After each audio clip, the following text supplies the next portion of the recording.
Most people think stacking silver is about trying to time the market or a bet on higher prices. For a lot of stackers, it's actually about hedging the dollar, and that's a very different mindset. Good morning, it's today again. Welcome back to Joseph's Reserves. I'm Joseph, and I store 20% of my income in the form of rare coins and precious metals. Today, I want to explain what hedging the dollar actually means, why silver fits that role so well, and how beginners should think about stacking without turning it into speculation.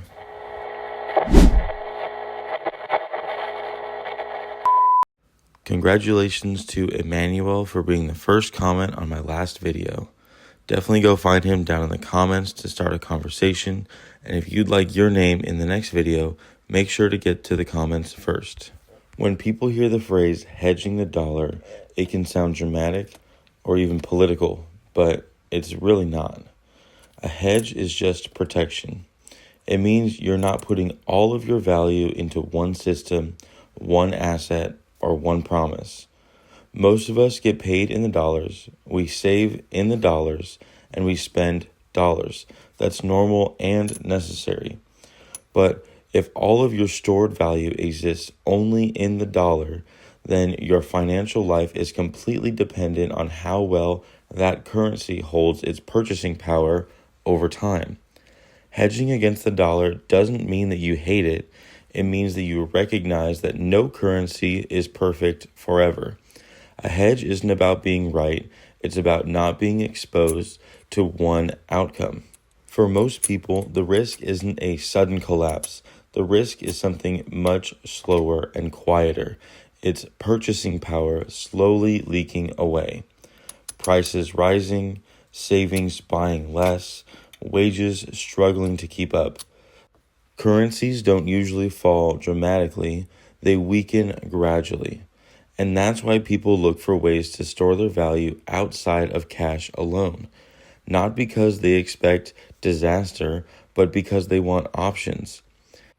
This is where silver comes in. Silver has been used as money for thousands of years, all the way up until the 1960s. Not because people agreed to believe in it, because of what it is. Silver is tangible, scarce, durable, divisible, and universally recognized. An ounce of silver doesn't depend on a central bank, a policy decision, or a promise. It doesn't default, it doesn't get printed, and it doesn't need permission. That doesn't make it better than the dollar for everyday transactions, but it does make it different. Silver stores labor and energy. It takes time and work to mine, refine, and mint. That's why people don't stack silver to replace cash, they stack silver to balance cash. This is where beginners often go wrong. They think stacking silver means timing tops and bottoms, predicting prices, or trying to outsmart the market. But stacking isn't trading. Stacking is about consistency. Most long-term stackers aren't trying to call the market. They're trying to move emotion away from their decisions.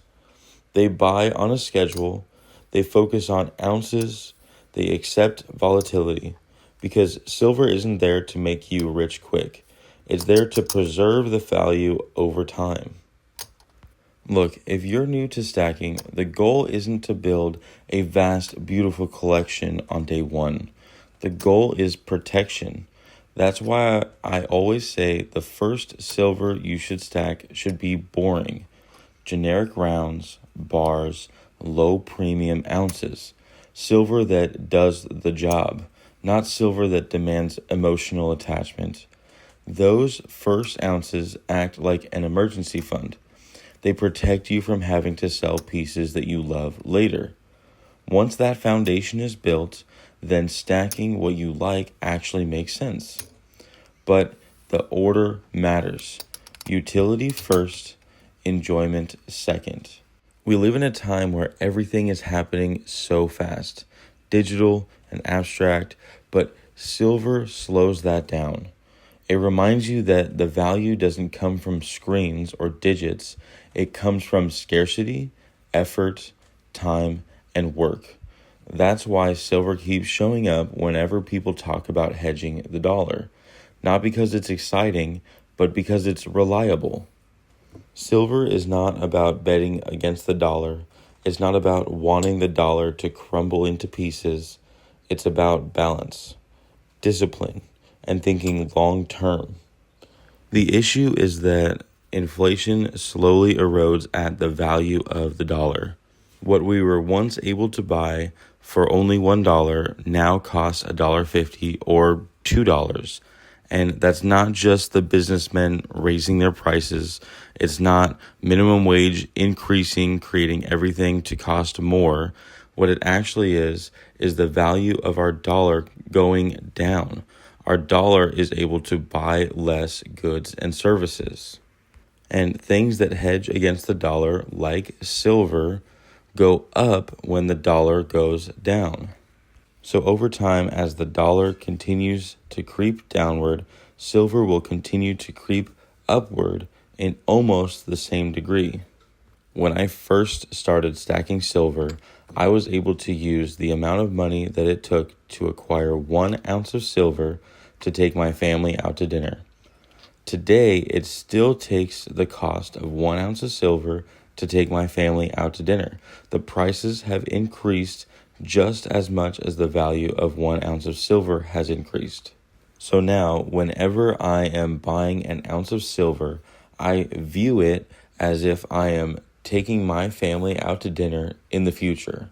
This ounce of silver can be given to my children or their children's children, and whenever they decide to sell it for whatever the currency they might be using at the time, they will be able to use that currency to afford a dinner for their family.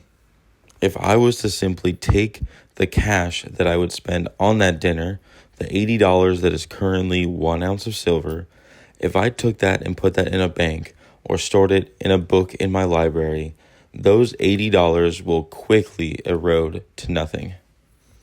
All fiat currencies eventually erode to their true intrinsic value, which is zero.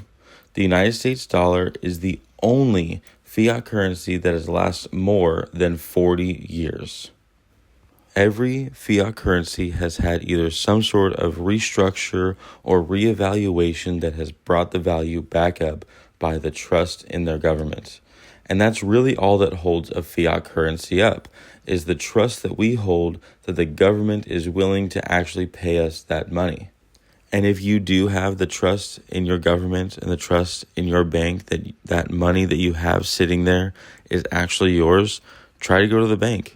Ask for your $100,000 or your $50,000. At what point will they actually give you all the money, no questions asked? Is it $10,000? $5,000? Go find out for yourself. And the way prices are going, a $5,000 emergency doesn't seem that outlandish. But this video is not about how horrible the dollar is performing or what could be in the future.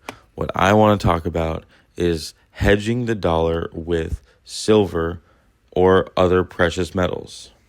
You may have been thinking this whole time, what about gold?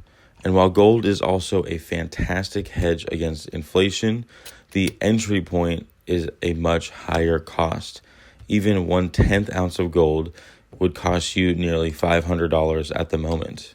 And that doesn't mean that you should put everything you have into silver, because gold, platinum, copper, even palladium all move differently from each other, and they can be seen as a hedge against each other as well as that hedge against the dollar.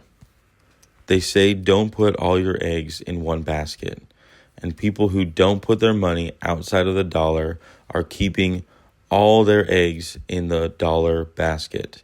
So all I'm suggesting is moving some of those dollars into silver, some into gold, maybe even platinum, copper, or palladium, or some other metals or hedges of your choice.